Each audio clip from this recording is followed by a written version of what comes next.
Buenas tardes, les damos la bienvenida, les agradecemos a nuestros invitados, invitadas, y a quienes están ahí del otro lado. Este es el espacio, de alguna manera, el stand virtual en esta Feria de Editores 2020 tan particular, en la que aprovechamos para presentar algunos de nuestros libros o algunos de nuestros proyectos o anticipos de próximos libros, de próximas ediciones que están por venir. Para quienes no estuvieron ayer estuvimos hablando con Santiago Menconi, a pesar de algunas dificultades técnicas que luego fuimos subsanando, el autor del libro El Sesentazo, Crónicas de un Lockout. Y también para quienes no estuvieron ayer, les contamos muy brevemente, la editorial Marat es una editorial que tiene unos 4 o 5 años de existencia y es parte de un proyecto de la biblioteca Eduardo Martedí de la ciudad de Buenos Aires. Y como parte de las apuestas de la biblioteca que tienen que ver con la promoción, de la formación, de la difusión de ideas, es que surge esta editorial. Y bueno, hecha esta presentación, voy a dejarle el paso a mi compañero, a Diego, para que nos metamos de lleno en la charla de hoy. ¿Qué tal? Buenas tardes a todos, a todas, a todes. Como decía Martín, bueno, estamos presentando un pre-lanzamiento en realidad de El Gozo del Capital. Es un libro de Emiliano Exposto y Gabriel Rodríguez Varela. La verdad que estamos muy contentos. En muy breve lo vamos a tener el libro para que lo puedan adquirir. Pero bueno, no queríamos dejar pasar esta oportunidad de la Feria de Editores para empezar digamos, a dialogar en torno a este libro que la verdad que es un esfuerzo teórico importante para nosotros, calculo que para los autores también. Es una suerte de legitimación para nosotros de jóvenes intelectuales, militantes también, es un valor para nosotros que además de ser intelectuales sean militantes. Y bueno, están acá con nosotros para charlar en torno a este libro. Por supuesto Emiliano, Gabo, les damos la bienvenida. Está Josefina Rosales, desde Brasil, socióloga, feminista. Está Omar Hacha, historiador, marxista también. Bueno, Omar es un amigo de la casa recurrente. Muchas gracias, Omar, por estar hoy acá. Gracias, Josefina. Emiliano, no sé si nos querés contar un poco cómo surge este libro y algunos tópicos que trata, digamos. Hola, ¿cómo andan? Buenas tardes a todos, muchas gracias. Estamos muy contentos, estoy muy contento. Después de cambio, no voy a dejar de agradecer a Diego, a Martín, a todo Marat, a José y a Omar en principio por participar de la presentación. Y me gustaría compartir 2 o 3 cositas muy mínimas para después quizás al final retomar un poco con más profundidad algunos hilos conductores. Creo que la pregunta fundamental del libro es cómo se produce lo inconsciente en la modernidad capitalista o en el capitalismo tardío y contemporáneo. Esto es, cuáles son las formas en las cuales el capital produce deseos, fantasías, imaginarios, de diferentes modos de malestares desiguales, y cómo es posible entonces elaborar estrategias situadas de politización de ese campo complejo consciente, impugnar, rechazar las formas de dominación pauladas en las relaciones sociales capitalistas. En ese marco, el libro es una apuesta, creo yo, generacional al interior de la crisis del marxismo,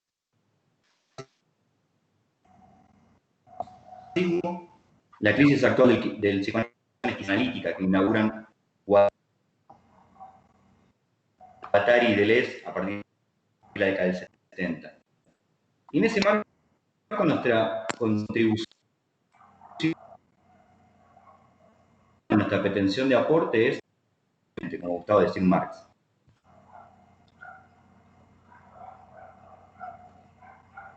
Emiliano, tenemos algunos problemas con tu conexión. el objetivo... Mm, Sí, Perdón. A ver, vamos a tratar de solucionar un poquito tus problemas con tu conexión. Estamos escuchando un poco entrecortado. Sí, yo lo estaba escuchando cortado. Vamos a ver si de mientras que lo solucionamos, seguimos por ahí con la ronda de planteos, de exposiciones y volvemos.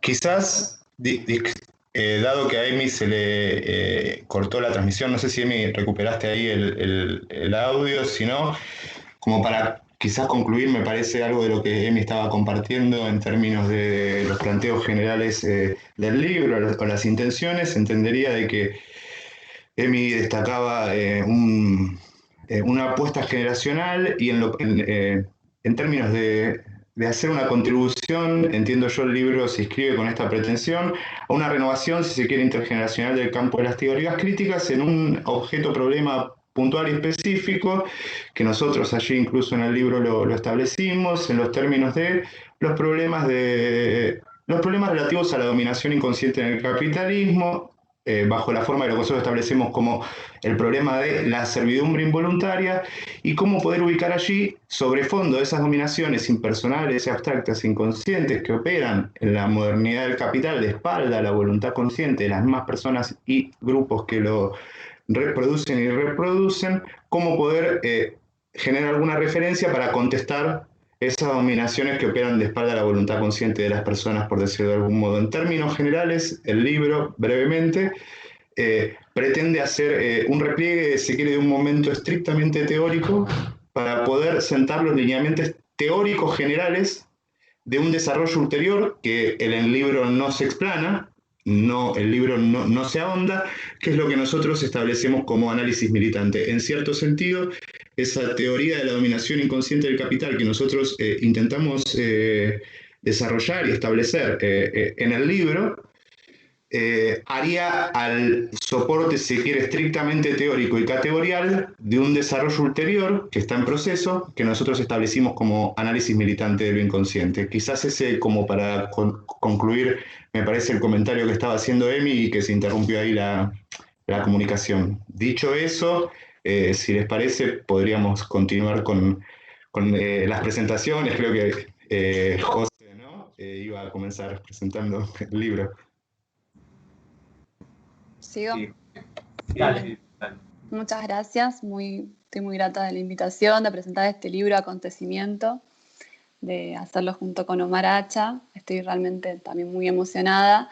Y saludo también que se haga en este contexto de pandemia, que es resultado y expresión de la agudización de la crisis de reproducción del capitalismo y porque estamos socializados por el valor también de toda la vida, inclusive de la no humana, porque ahora pienso que no solo es importante, sino también es urgente o hasta vital ponerle preguntas radicales a lo real, a nuestras prácticas en todas las escalas y por todos los medios y lenguajes posibles.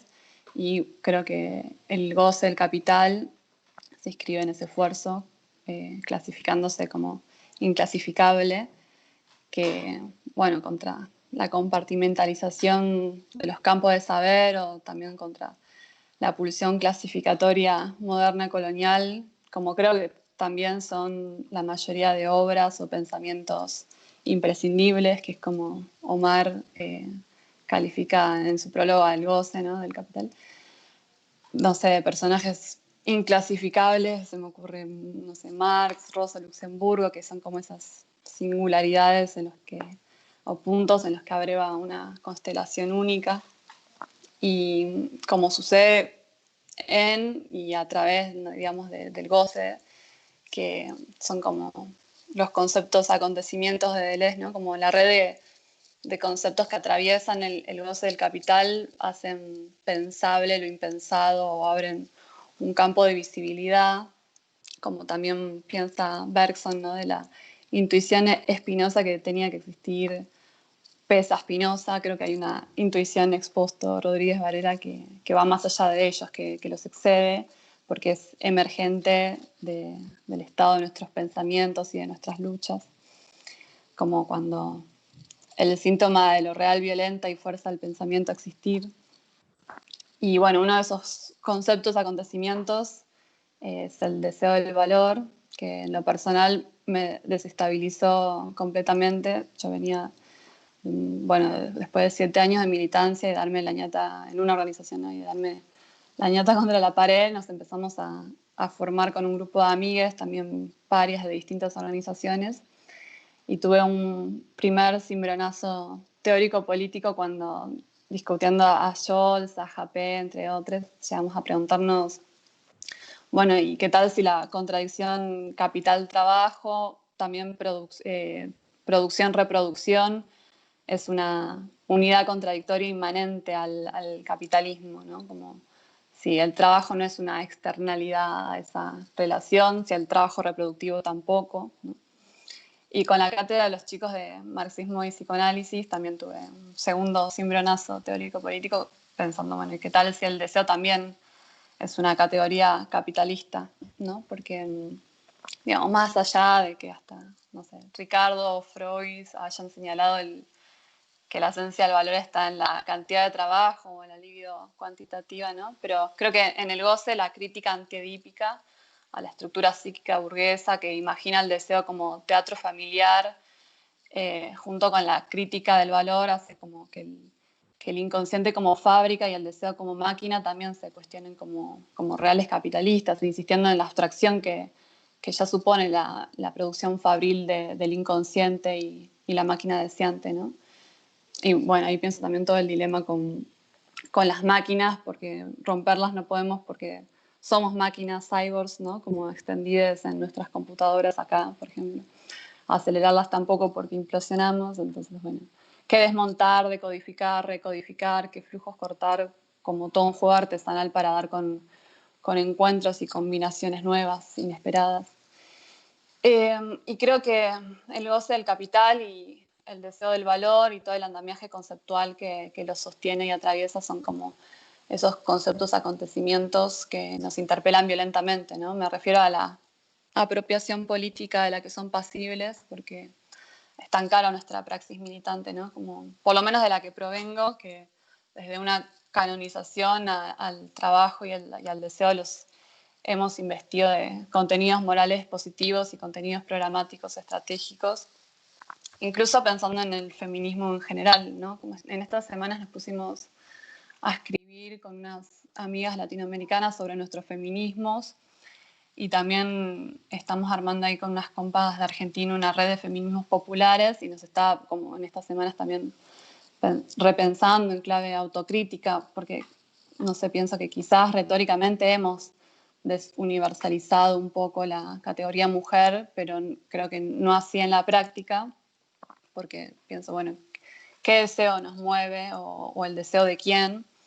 Y no me refiero a las palabras o a la estrategia retórica, ¿no? Sino realmente qué deseo nos mueve si estamos permeadas por el imperativo de valorización y queremos ser deseables estatal, laboral, financieramente, ¿no? Y entonces pienso, bueno, quizás el conatus o el deseo de conservarse en el ser, que se reproduce en tanto que consume, que no se reproduce sino por medio de la mercancía, coincide con una potencia conservadora o al menos con la potencia del deseo del valor, ¿no?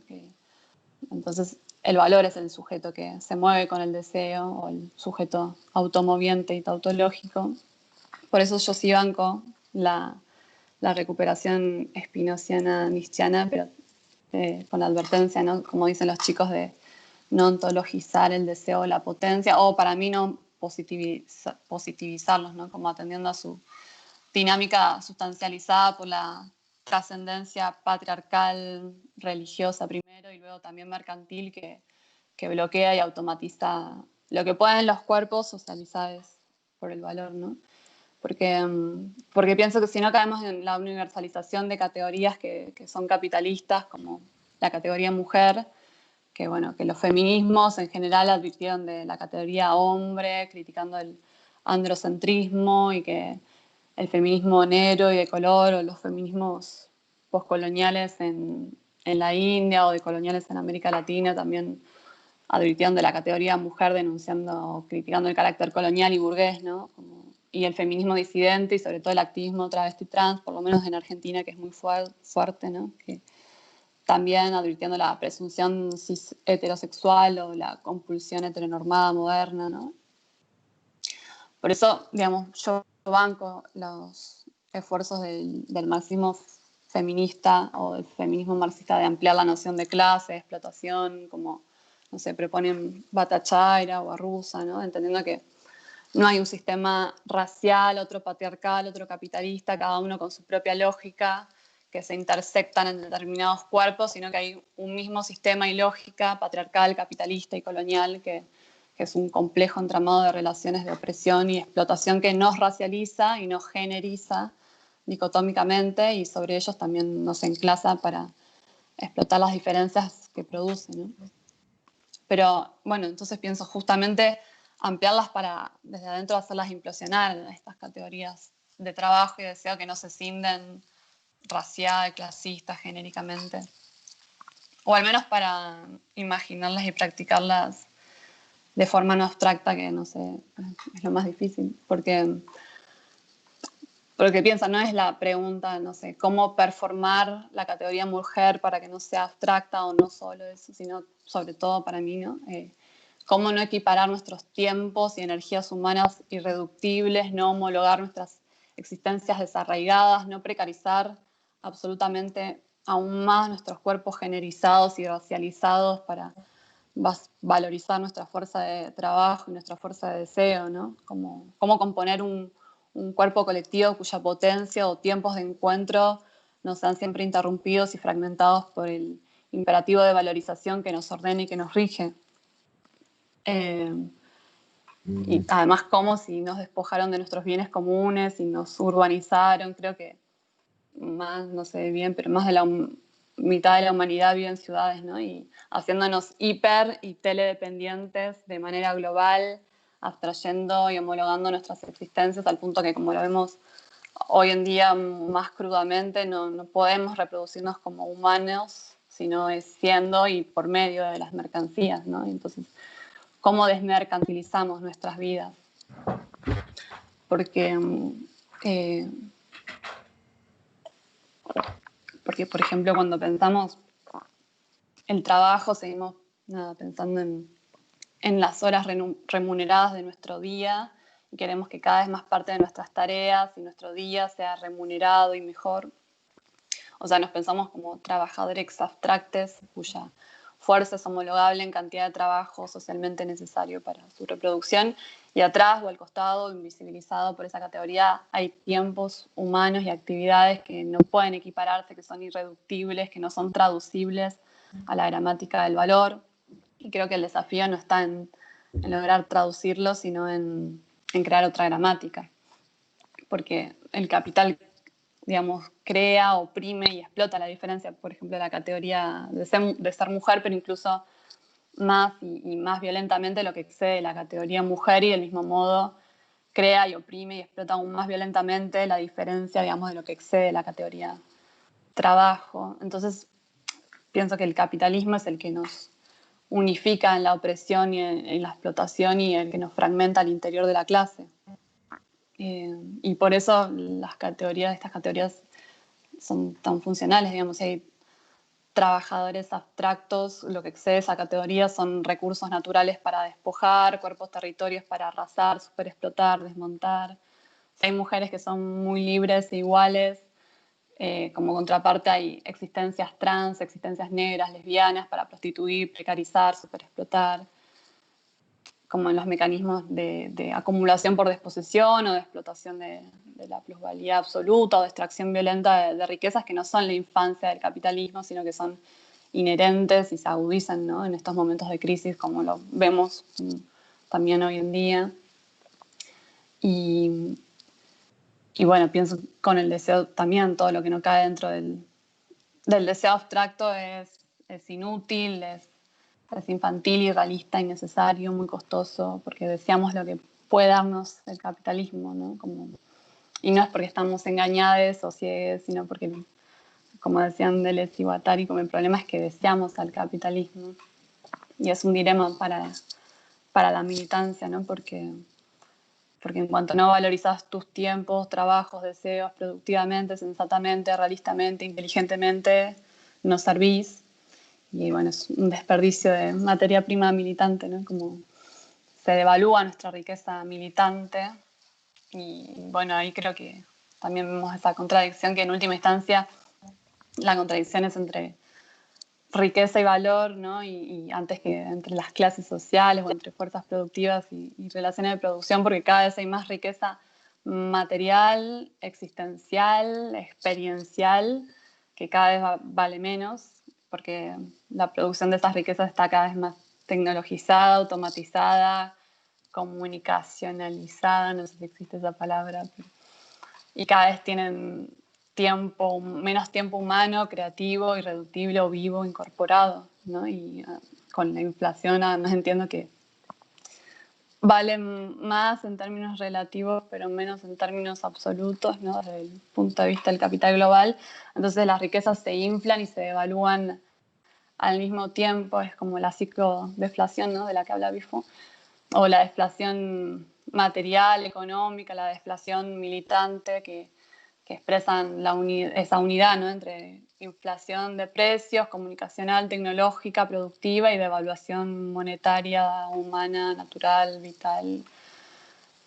Y además pienso, bueno, justamente la deflación es un fenómeno inherente a la etapa neoliberal y que afecta principalmente al tercer mundo. Creo que no se dice tercer mundo, pero bueno, no se usa más, ¿no? Ahora se usa sur global, pero también me suena medio liberal. Bueno, nos faltan palabras para nombrar los mundos que queremos.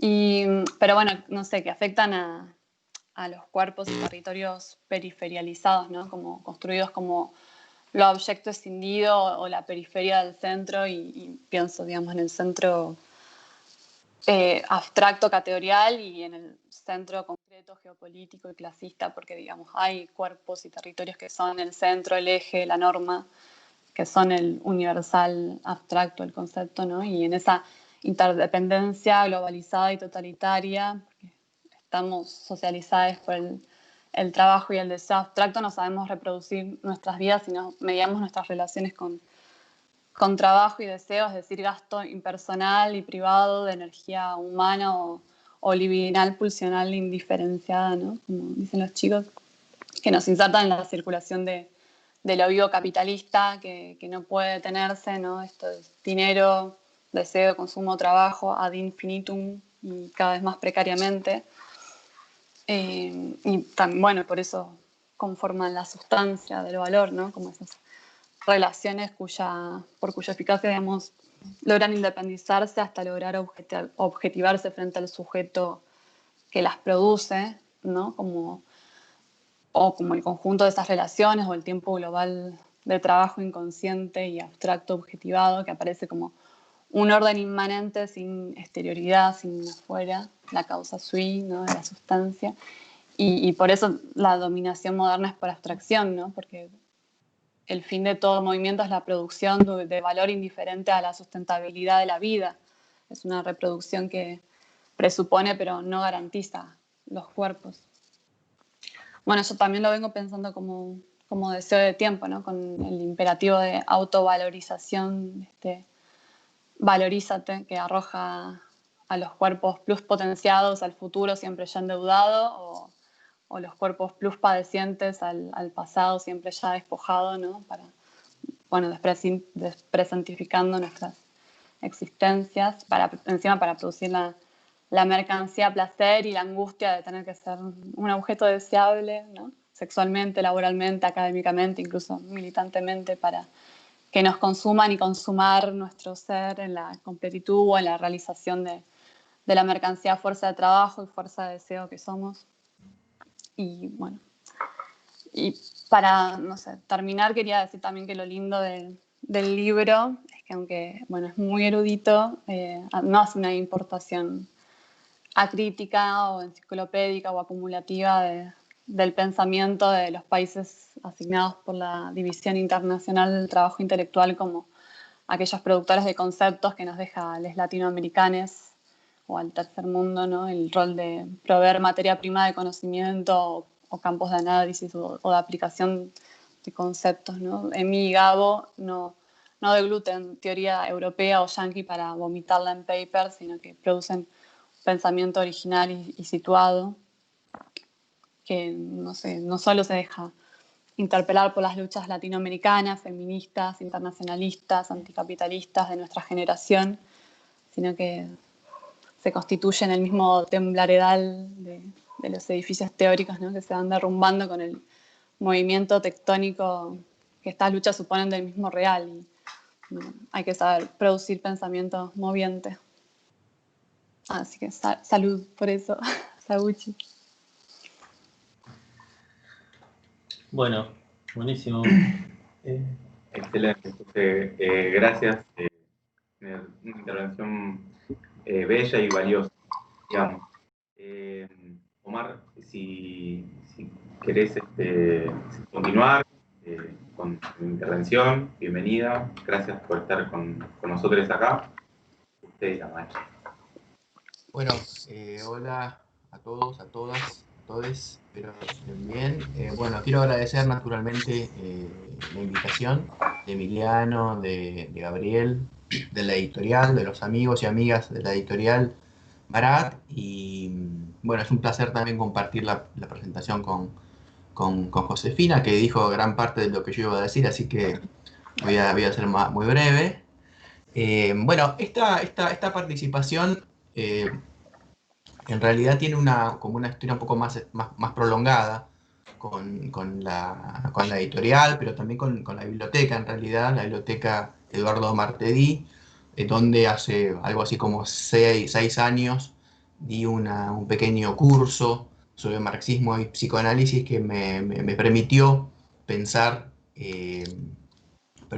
algunas cuestiones que luego fui desarrollando y conversando de alguna u otra manera con Emiliano y Gabriel, ¿no? de un modo más reciente.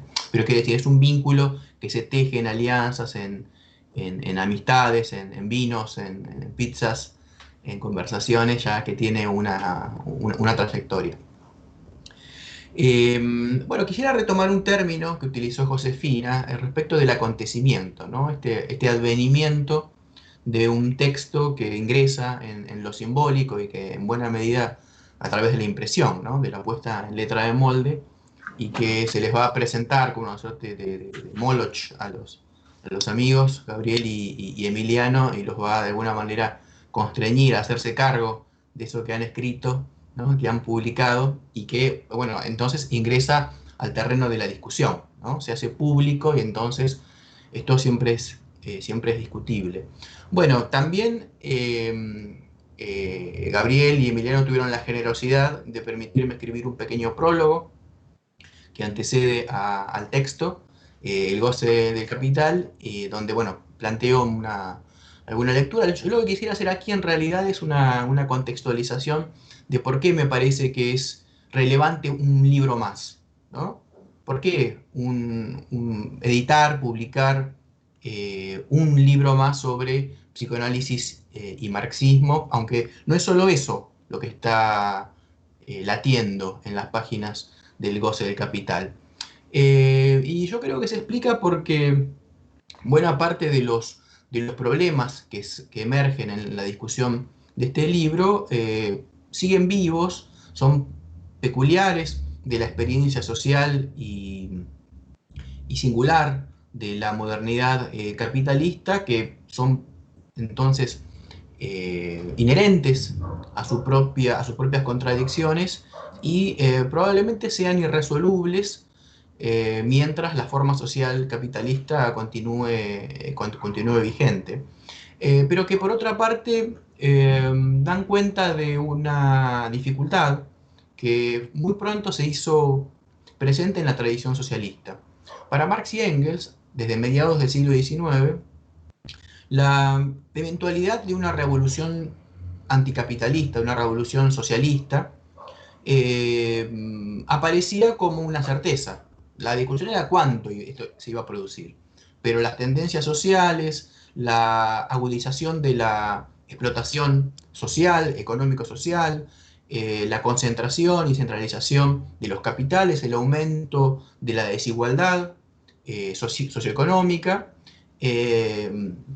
iba a conducir de una manera inexorable al surgimiento de una conciencia de clase antiburguesa, anticapitalista, al desarrollo entonces de una estrategia socialista entre la clase trabajadora, y esto conectado con las crisis capitalistas que iban a ser cada vez mayores, iba a conducir en un plazo relativamente breve a la transformación socialista.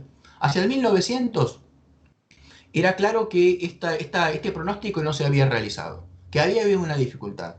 Lo que aparece como la discusión sobre el revisionismo hacia el 1900 en el seno de la Segunda Internacional, es decir, de esta asociación de organizaciones revolucionarias o de izquierda, socialista, que esto es la emergencia de una perspectiva que planteaba dejar de lado la estrategia revolucionaria para llevar adelante una táctica reformista, ¿no? Que diera cuenta de justamente la dificultad que encontraba el pronóstico de una transformación revolucionaria próxima. Esa discusión sobre el revisionismo no es solo un problema, no fue solo un problema ideológico o teórico, sino más bien manifestaba esa crisis de la prognosis que había acompañado el surgimiento del propio marxismo.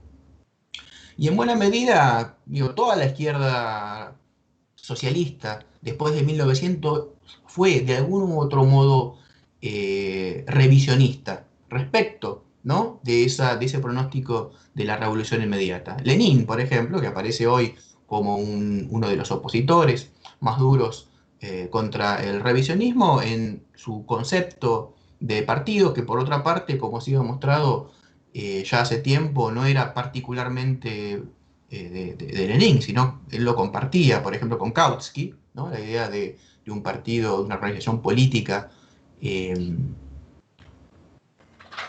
sólida, coherente, con un programa ideológico vigoroso. También, ¿no?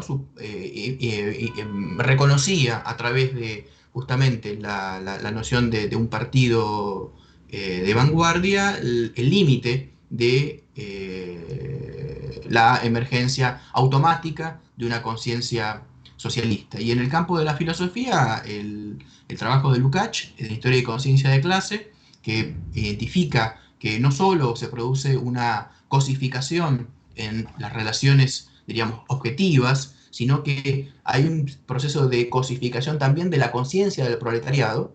Esto traduce justamente en el plano teórico esa dificultad que va a acompañar buena parte de las preguntas que intersectan marxismo y psicoanálisis a lo largo del siglo XX. Y me parece que continúa siendo un problema irresuelto. En todo caso, es un desafío conceptual, pero que posee consecuencias políticas de primer orden. Y en este sentido me parece que el trabajo de Emiliano y de Gabriel es un aporte para retomar un diálogo que decayó entre estas dos grandes teorías críticas, o al menos yo trato de pensarlas así, ¿no? El psicoanálisis y el marxismo, en una nueva época, ¿no? En el siglo XXI.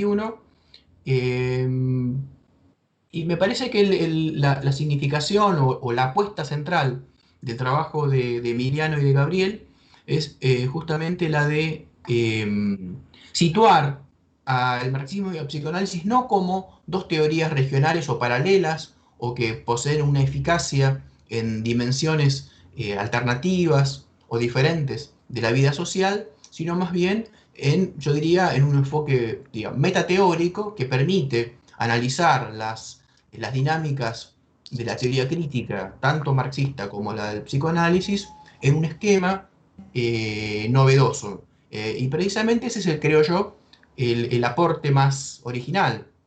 Hoy nos encontramos con diversas aproximaciones que realizan esta misma tarea. particularmente a propósito de una recuperación de la relectura lacaniana de Freud. Pero lo que me parece que falta en esos trabajos contemporáneos es precisamente una explicación de cómo se produce o cómo se puede justificar esa conexión entre marxismo y psicoanálisis. Porque si esto no se realiza, entonces el nexo es un nexo que finalmente es arbitrario, es puramente teórico. La tesis central, creo yo, del goce del capital es precisamente en ese mismo significante, ¿no? Goce del capital, hay una conexión interna, es una conexión dialéctica, es una conexión que se da en una totalidad contradictoria, y creo yo que ya desde el mismo título del libro hay una construcción conceptual, ¿no? Y entiendo que ese es el norte o la brújula que siguen los autores, y es por eso que me parece que este es un libro imprescindible. ¿Por qué? Porque se va a constituir, y ojalá esto se pueda realizar, en general en las culturas de izquierdas discutimos poco, me parece, ¿no? Pero se va a constituir como un libro de referencia, ¿no? Como un texto, incluso para debatir contra él, y va a ingresar a las bibliografías de los debates por venir. Y en este sentido, me parece, bueno, quiero darle la bienvenida a este texto que es un desafío, es una construcción colosal, ¿no? En términos conceptuales, pero bueno, siempre hay un poco de locura en el pensamiento, ¿no? Freud, cuando publica la interpretación de los sueños, él la termina en 1899, pero él hace poner en la tapa el año 1900, porque Freud creía que estaba inaugurando el siglo XX. En parte tenía razón, pero era, digamos, una pretensión absolutamente delirante. Pero bueno, el pensamiento, si no delira un poco, si no está un poco loco, si no está entonces desacompasado de su propia época, corre el riesgo de ser demasiado funcional a los modos de pensamientos en los cuales emerge, y creo que en este sentido el goce del capital va a abrir muchos debates entre los cuales yo quisiera también participar. Entonces esta es una pequeña intervención inicial para darle la bienvenida a este libro tan bello que han escrito los amigos. Bueno, gracias Omar nuevamente por tu intervención. Definitivamente esperamos debatirlo mucho este libro. Así que bueno, este es, como vos decías, el primer puntapié. No sé si Gabo querés continuar o Emi quieren contextualizar un poco más su producción.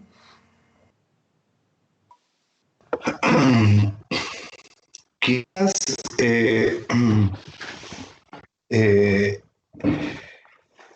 tomo la palabra porque resultaba muy importante para nosotros en este momento poder, quizás menos, tal vez luego Emi pueda, si así lo decide, reponer algunas cuestiones estrictamente categoriales o profundizar un poco en la apuesta teórica estrictamente del libro, pero entendíamos indispensable. Un poco Omar mencionó al comienzo como esa instancia de alianzas, de vínculos que suscitan, permiten, dinamizan, entre otras cuestiones, la producción teórica. Y dado que para la materialización del goce del capital ese tipo de encuentros es cardinal, nosotros queríamos en este momento dar un lugar, más aún dada la particularidad del contexto en el cual se realiza la presentación o este avance del libro, ¿no? Y este medio por el cual para nosotros sui generis estamos realizando esta actividad, queríamos detenernos para hacer un conjunto de agradecimientos de personas, instancias, encuentros que a lo largo del proceso de trabajo del libro entendemos que han sido encuentros muy significativos, que quisiésemos directamente poder tener este momento de agradecer, así que sepan disculpar si es un tanto extenso, y si no sé si se estila o no, no sé, pero nos daba muchas ganas de hacerlo. En un principio teníamos muchas ganas de que este encuentro, lógicamente, pueda ser, llamémosle, presencial y una celebración luego, birras y demás. Las condiciones actuales así no lo habilitan, con lo cual queremos darle lugar a ese momento de agradecimiento. Estoy muy alegre y bastante emocionado. Hoy me cayó, creo, la ficha de que el libro se va a materializar, y en ese sentido me hice una listita para ver si puedo llegar a completar los agradecimientos, y voy a intentarlo.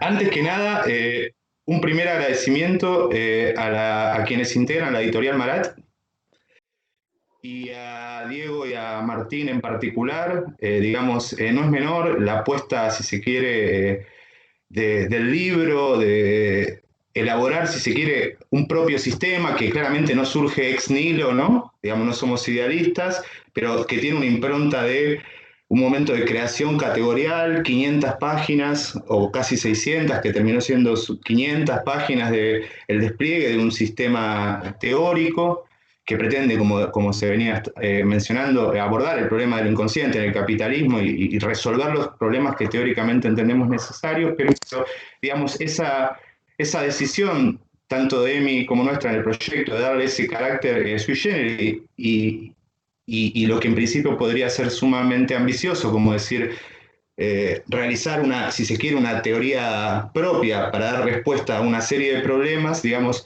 eso que resultaba muy ambicioso, digamos, entendía necesario que, gracias ahí a la editorial Marat por considerar, ¿no? Y por decidir hacer esa apuesta que permita materializar eso, darle forma en un libro a un proyecto que en un principio, ¿no? Esa apuesta político-editorial de ustedes, de la editorial, no quería dejar de destacarla, ¿no? Que habilita que eso, Omar decía, un poco de locura en la teoría, digamos, ese proyecto tan ambicioso se materializa y asume la forma de un libro, ¿no? Eso en primer lugar, con lo cual muchas gracias a la editorial Marat.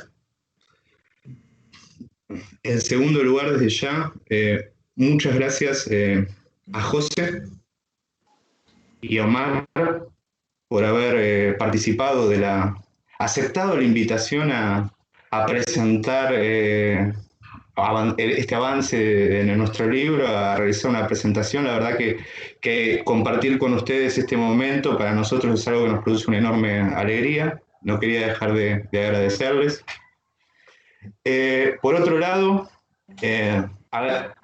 agradecer a los compañeros de la Cátedra Abierta Félix Guattari, en la cual con Emi participamos, Mariano Pacheco, José Escaserra, a los compañeros de la Universidad de los Trabajadores IMPA, que es en donde se realiza la Cátedra Abierta Félix Guattari, y en lo particular a Julio y a Erika, de allí de la Universidad de los Trabajadores. Esto lo menciono porque el desarrollo del libro, lo que se materializa en el libro, digamos, es inescindible para nosotros de nuestro involucramiento político militante en la Cátedra Abierta Félix Guattari y en general y en particular en el espacio que mencionaba José, que de hecho fue ahí donde nos conocimos, que fue el seminario de problemas de marxismo y psicoanálisis. Ha sido un espacio muy importante para la materialización del libro, porque fue un año entero, el año pasado, de trabajo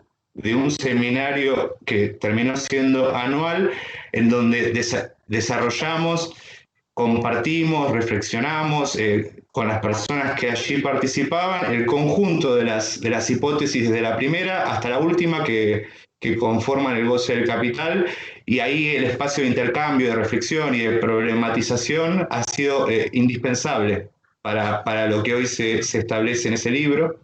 Así que bueno, ahí nuevamente agradecimiento a José por ese encuentro en el seminario de la Cátedra Guattari, también a todas las personas que han participado, a José ya mencioné, también a Rodrigo y a Joaquín. queríamos mencionar y agradecer. También queríamos agradecer a las personas que han participado en diferentes actividades que desde la Cátedra Guattari armamos, sobre todo en lo fundamental en problemas relativos a lo que trabajábamos en el seminario, problemas de marxismo y psicoanálisis.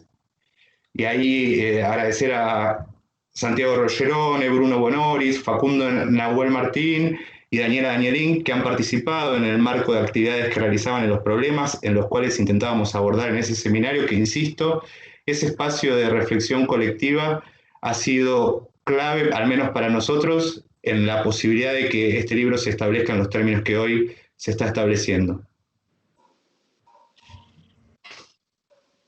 Por otro lado, en este marco de la charla de avance y de presentación del goce del capital, no queríamos dejar de realizar un especial agradecimiento a Facundo Nahuel Martín, a Facu, en particular, y a los compañeros de revista Intersecciones, que nos han permitido desde los primeros momentos en donde las primeras textualidades que empezaban a balbucear las ideas que luego van a tomar cuerpo en el libro, nos habilitaron una plataforma de enunciación que en el transcurso de la producción, porque el goce del capital fue en algún punto un work in progress, digamos, fue reformulado en varias ocasiones, las instancias de los seminarios fueron cardinales y demás, pero queríamos agradecer tener esa plataforma, ¿no? de enunciación que nos habilitaron con total amabilidad. ¿No? Fue muy importante, digamos, poder, si hay algo así como en el libro que se plasma como el asumir el desafío de intentar elaborar y dar una teoría o un sistema teórico si se quiere, propio, por decirlo de alguna manera, es muy poco precisa esa palabra, pero bueno, no me sale otra en este momento. Digamos, eso tiene que ver también con asumir como cierta confianza de poder ir compartiendo textualidades que vayan circulando las primeras ideas en los debates e intercambios, y con lo cual allí muchas gracias a Facundo en particular y a las compas de revistas Intersecciones por habilitarnos ese lugar. Ha sido muy, muy importante. También quería mencionar y agradecer a los compañeros de MAPA, Juan Pablo y Pablo, y otros compañeros del campo Psique en el transcurso del desarrollo, de la elaboración de este proceso de trabajo que culminó en la publicación del libro del goce del capital. Hemos compartido espacios como ser espacios de revisión en torno a la práctica clínica psicoanalítica y un conjunto de trabajos que hemos realizado con personas del campo psi que queríamos destacar. Y ahora sí, como para terminar con este momento, creo que logré llegar al final de las menciones que queríamos realizar.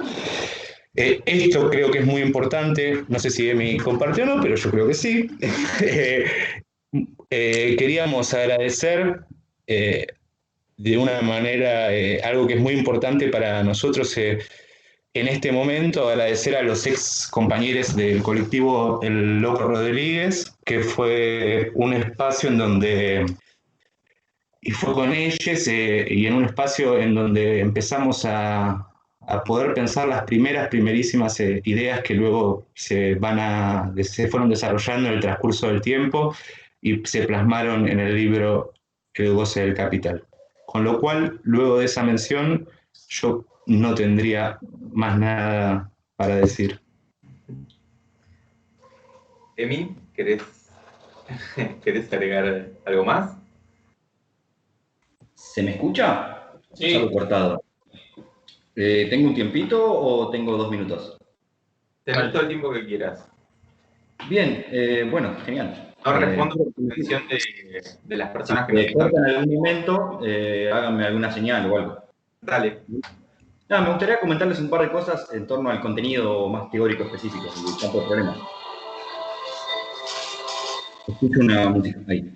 En principio, comentar algo del orden de la temporalidad. Lo empezamos a narrar a partir del 2018. Lo redactamos en todo el año 2019, desde el principio del 2019 hasta agosto del 2019, más o menos.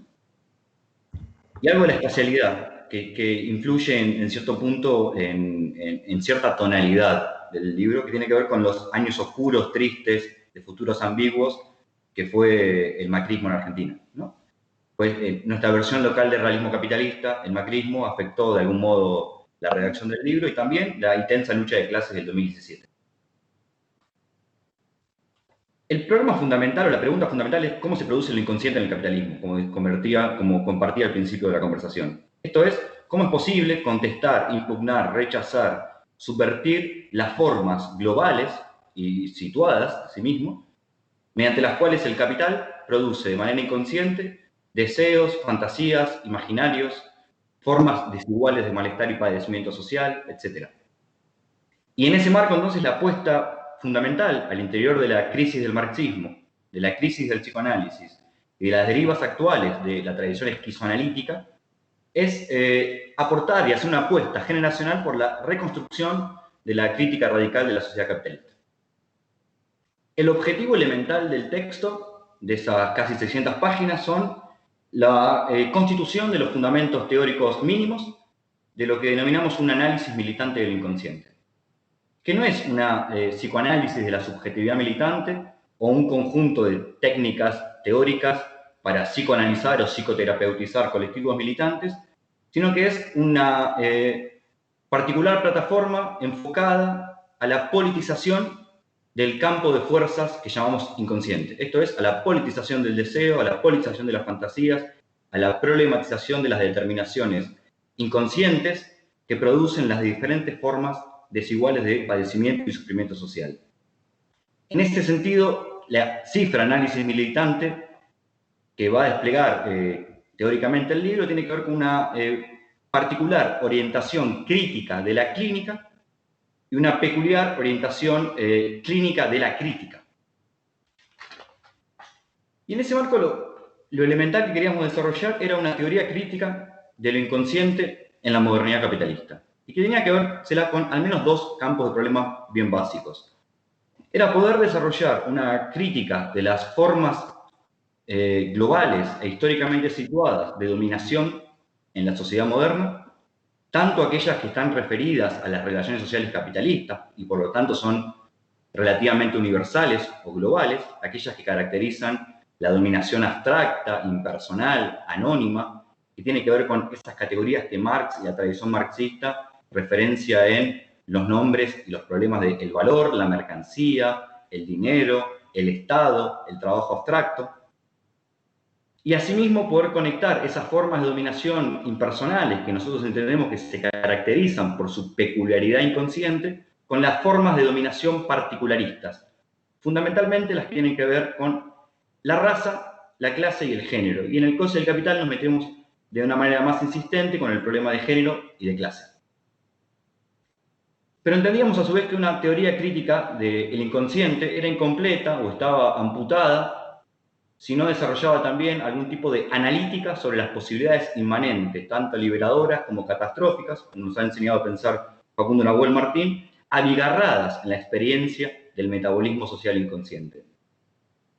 Y en ese marco del desarrollo de una teoría crítica del inconsciente, nos vimos en la necesidad de tratar de explanar razones por las cuales era posible pensar una teoría crítica del deseo, una teoría crítica del goce y su relación inmanente, no paralelística, ni de homología, ni en exterioridad, en relación entre goce y valor en la sociedad capitalista, entre deseo y trabajo, y en lo elemental, la beta clínica, si se quiere, desarrollar una metapsicología que pueda dar herramientas de aquellas variables estructurales, etiológicas, o sea, causales, involucradas en la producción social del sufrimiento, de las diferentes modalidades del síntoma. El hilo conductor central en términos políticos es la afirmación según la cual entendemos que lo inconsciente es un campo de batalla estallado por conflictos, antagonismos, contradicciones y crisis.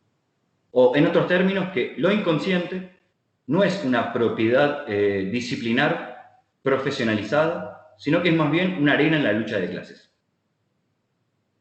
Si la tradición marxista nos ha acostumbrado en cierto sesgo y en algunas de sus vertientes a pensar las clases sociales, por caso, desde un punto de vista conciencialista, racionalista, barajado en lo que hace al problema de los intereses de clase, entendíamos que era preciso, al contrario, desarrollar una teoría crítica sobre lo inconsciente en tanto que escena estratégica fundamental de politización militante y de lucha de clases. Puesto que la intuición fundamental es que el capital, dado que es el sujeto de la modernidad capitalista, así como bien lo dice Marx, era posible seguir ese hilo conductor, ese hilo rojo marxiano para afirmar que el capital es el sujeto de lo inconsciente o de los procesos inconscientes o de las formaciones inconscientes en las sociedades contemporáneas. Esto es que el valor es el sujeto del deseo, que el capital inconsciente es el sujeto de las diferentes modalidades de fantasía, de imaginación, de malestares, etc.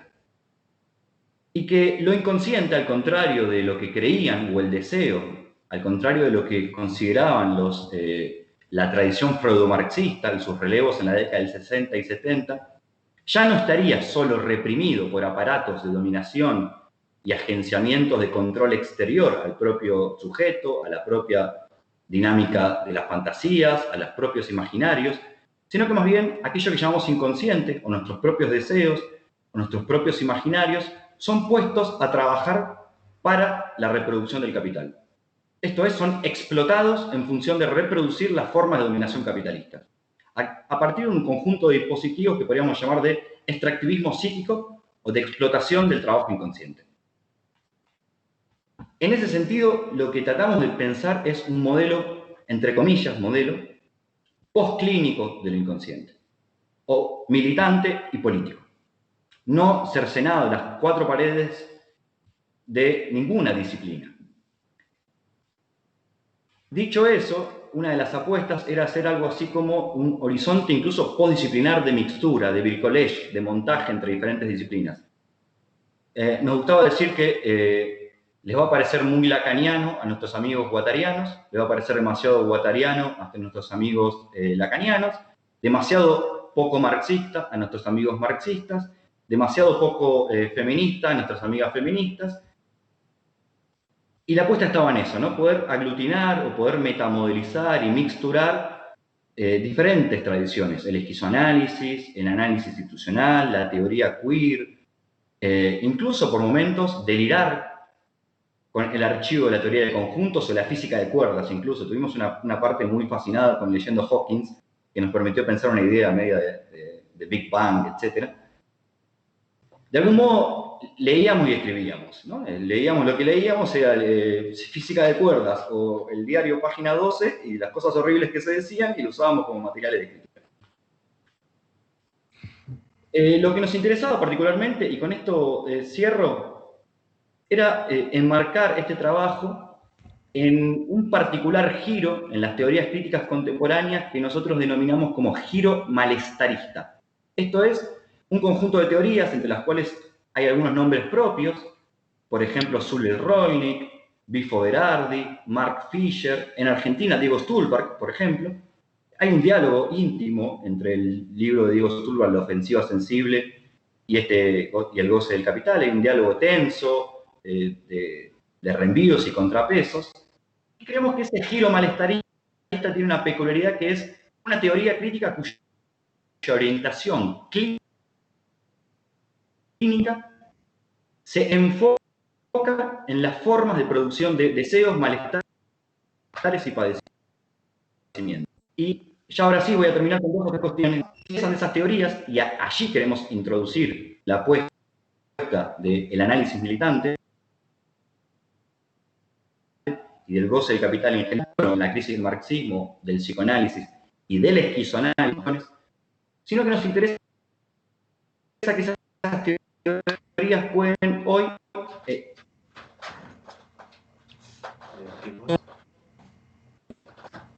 no se trata de privatizar, patologizar, estigmatizar o psicologizar los padecimientos, sufrimientos y malestares, sino de politizarlos. En función de lo que denominamos como una democratización de la función analítica. ¿Qué quiere decir esto? percibimos en un conjunto de activismos, luchas y teorías que las funciones, los dispositivos, las teorías y las prácticas que hoy se pueden hacer cargo de la politización del malestar, de la politización del sufrimiento, de la problematización del deseo, nos permiten configurar.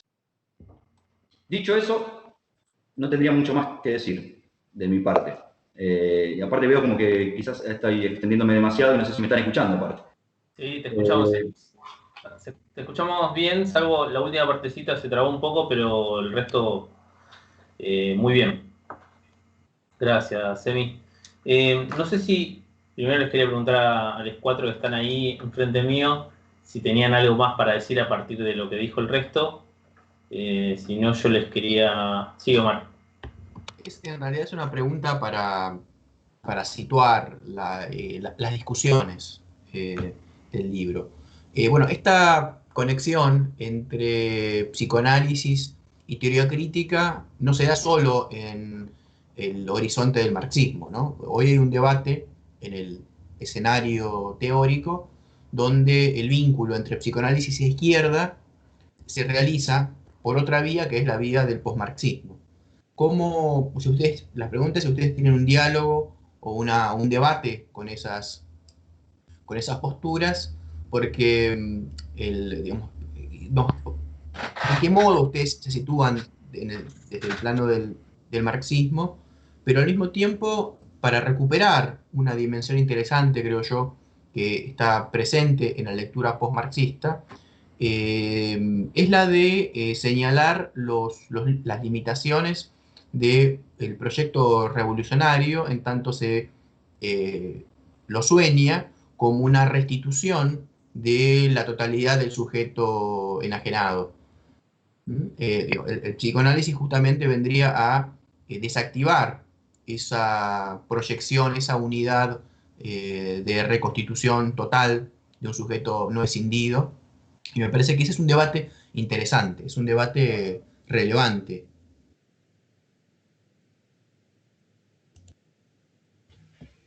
Sí, estoy de acuerdo, Omar.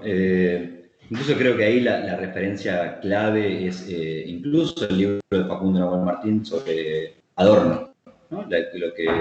La imposibilidad de imaginar una conciliación plena del sujeto y la sociedad sobre sí misma en un horizonte post-capitalista. Tomado en cuestión, informados de ese problema que señalan los postmarxismos, nos interesaba quizás menos pensar sobre ese gran aporte del psicoanálisis en torno al carácter agrietado, fracturado, siempre ya alienado del sujeto al lenguaje, sino más bien pensar cómo esas dinámicas transhistóricas, las del lenguaje o de larga duración, el patriarcado, los monoteísmos, los colonialismos, el humanismo incluso, se han refuncionalizadas al interior de la dinámica de la sociedad capitalista. Y que eso requeriría desarrollar un tipo particular de modelo de inconsciente, no solo preocupado por el carácter ya siempre agrietado e imposible de conseguir sujeto, comunista por caso, sino más bien más preocupadas que hoy se encuentran metabolizadas en nuestras propias prácticas cotidianas. Iba más por ahí el interés. Y después algo que nos interesaba del discutir con la tradición postmarxista, donde bien vos decís en el prólogo que el lugar que le cabe al marxismo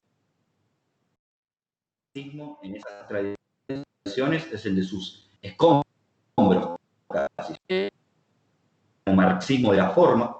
En Argentina nosotros agregamos mucho en el momento de la narración del libro a la obra de Juan Íñigo Carrera, por ejemplo, pero fundamentalmente la tradición de la crítica del valor. Robert Kurz, Roswitha Scholz y Moishe Postone, que son teorías que, pensando la relación social capitalista como una sociedad siempre contradictoria, siempre antagónica e inconciliable, nos otorgaban en herramientas no esencialistas, no totalitarias, para un vínculo más productivo con el psicoanálisis que no sea desde un marxismo tradicional, donde ya siempre el vínculo con el psicoanálisis es problemático, entre otras cosas por la presuposición de una dinámica del deseo o del trabajo que estaría reprimida y por lo tanto sería realizable en un horizonte otro. Y en lo fundamental, y con esto le doy la palabra a Gaby si quiere aprovechar algo, que vemos que el nexo que se establece entre marxismo y psicoanálisis en la escritura de los postmarxismos y fundamentalmente los de herencia lacaniana husserliana, se piensa ese vínculo de manera exterior, de una forma de un paralelismo, una relación de homología o una relación estructural de isomismo. Nosotros entendemos más bien que tanto el capital, tanto el subconsciente como el capital, o mejor dicho, tanto el valor como el inconsciente son dos aspectos del capital. No hay una relación de exterioridad entre valor y goce, entre deseo y trabajo, que si no son dos facetas de la misma razón. Y ahí entonces el vínculo entre marxismo y psicoanálisis no son dos tradiciones exteriores, sino que son dos facetas de la misma relación social. Hay una unidad contradictoria entre dos archivos que es preciso reconectarlos por necesidad del objeto. ¿Cuál es el objeto? La sociedad capitalista. Esas es en algún punto las distancias con el postmarxismo, donde aparte la asunción de la imposibilidad de conciliación de la sociedad y del sujeto en un horizonte postcapitalista conlleva siempre a renunciar el horizonte emancipatorio. Creemos que, estando advertidos de los problemas del psicoanálisis, no vemos un sueño revolucionario como una utopía imposible de realizar en un capitalista. Al contrario, gracias a que la utopía revolucionaria es una inactualidad política necesaria. No sé si Gabo quisiera agregar algo.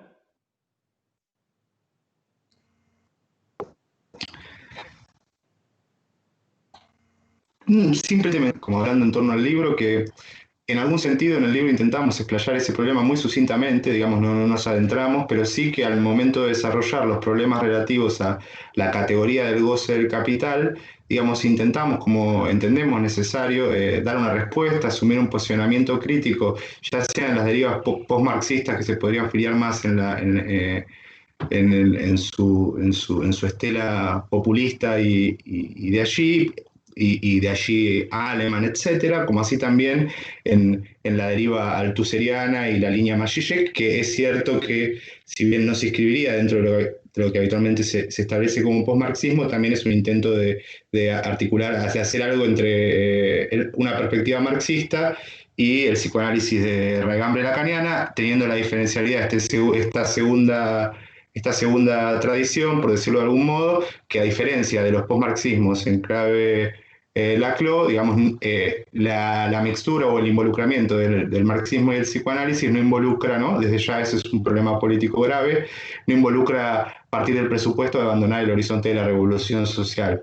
En el libro El goce del capital, eso lo desarrollamos en el capítulo en donde nos centramos a explanar el problema del goce, y si bien hay un problema que es estrictamente teórico en términos de el vínculo a partir del cual se establece la relación entre marxismo y psicoanálisis, por caso habitualmente homológica, ese sería un problema estrictamente, si se quiere, teórico, que se estuvo hablando aquí en la charla, y los límites que eso involucra, a lo cual el goce del capital, nuestro libro intenta dar una respuesta, pensar otro modo, si quiere, otro nexo metateórico entre ambos archivos.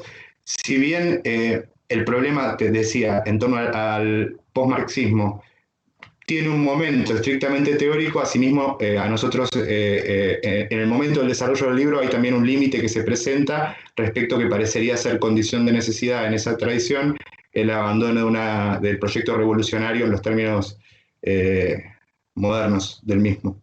Es decir, como un reverso de esa teorización, el límite de deriva, si quiere, político más de carácter populista, reformista.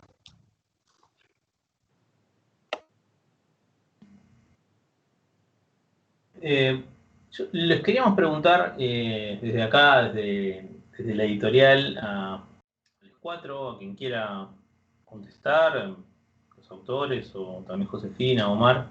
Nos estábamos preguntando mientras escuchábamos, y también nos lo venimos preguntando en realidad hace mucho tiempo, también desde que bueno, desde que nosotros empezamos en la militancia, desde que abrimos la biblioteca o esta misma editorial, ¿cuál puede ser nuestro aporte? Y la editorial va en ese sentido, de pensar cómo podemos hacer un aporte a la construcción de una izquierda no dogmática, ¿no? Donde justamente florezcan este tipo de discusiones o de debates, y lo que nos sucede es esto que decía Omar hace un rato, que paradójicamente el campo de la izquierda es un campo, por lo menos de la izquierda no dogmática, o que se pretende no dogmática, podríamos decir, ¿no? O sea, dejemos de lado el trotskismo o el estalinismo, digamos, o las rémoras del estalinismo, pero este nuevo campo de lo que en un momento se llamó la nueva izquierda, si eso sigue existiendo, o la izquierda independiente, o lo que fuera eso hoy en día, la ausencia de debates es llamativa, ¿no? Entonces, lo que nos preguntábamos es cuáles podrían ser, aventurándolo quizás, las consecuencias políticas de una elaboración teórica de este tipo. ¿Cuáles desearíamos que sean, en todo caso, las consecuencias políticas, pensando en las militancias diversas, de una elaboración teórica de este tipo? Que Trotsky era bien receptivo respecto del psicoanálisis. No, no lo digo contra Trotsky, solo del trotskismo.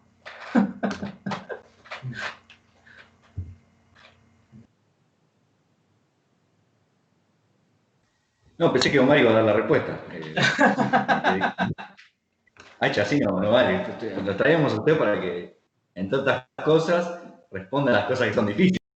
Si no, respondemos nosotros. No, quizás, como tirando de ese hilo, un elemento para sumar. Nos interesa peculiarmente poder contribuir con herramientas teórico-metodológicas y algunas teoréticas, o sea, técnicas, en función de dinamizar un conjunto de prácticas, de dispositivos, de agenciamientos que se hagan cargo de los problemas que tradicionalmente podríamos llamar de la subjetividad. Una de las cuestiones es, que nos interpela particularmente, es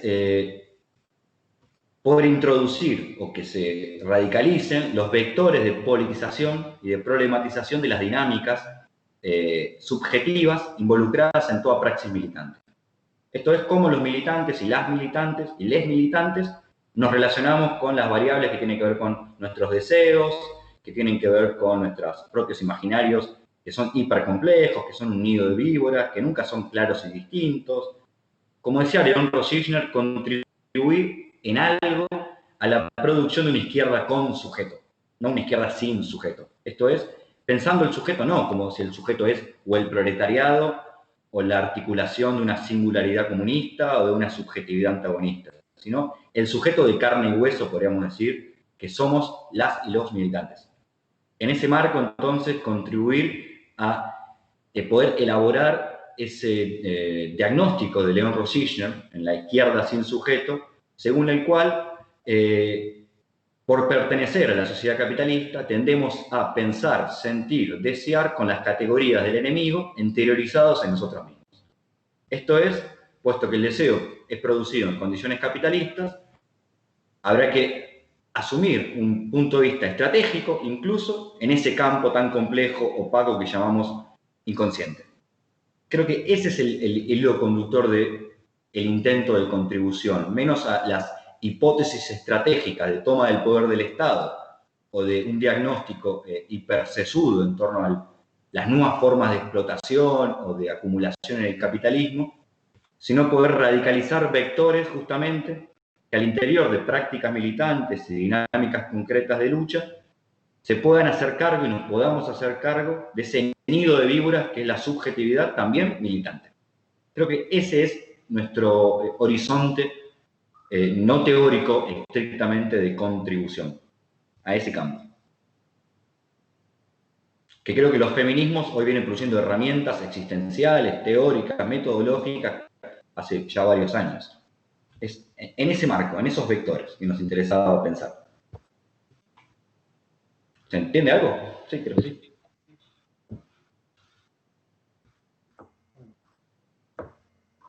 No sé si alguien más de ustedes quiere aportar algo más, decir algo más.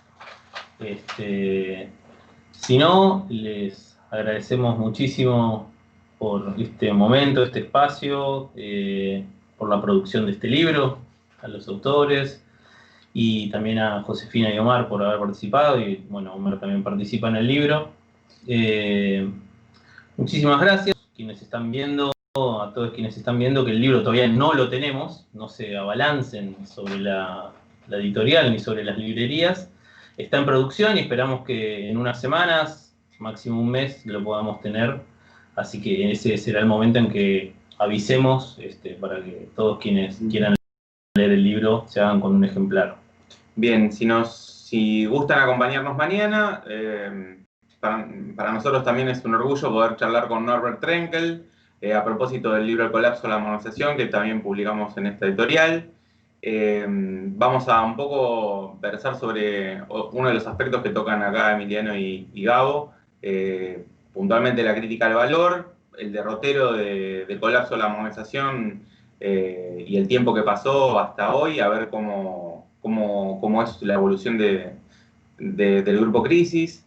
Y bueno, también un poco en qué van a estar trabajando ahora ellos. Así que les invitamos a que nos acompañen mañana a las 18. Y bueno, nuevamente agradecerles a todos. Y bueno, será si no hasta mañana. Por este mismo canal. Bueno, Gracias, chicos. La próxima la hacemos con cerveza. totalmente. Dale. Nos vemos. Nos vemos siempre. Gracias. Nos vemos.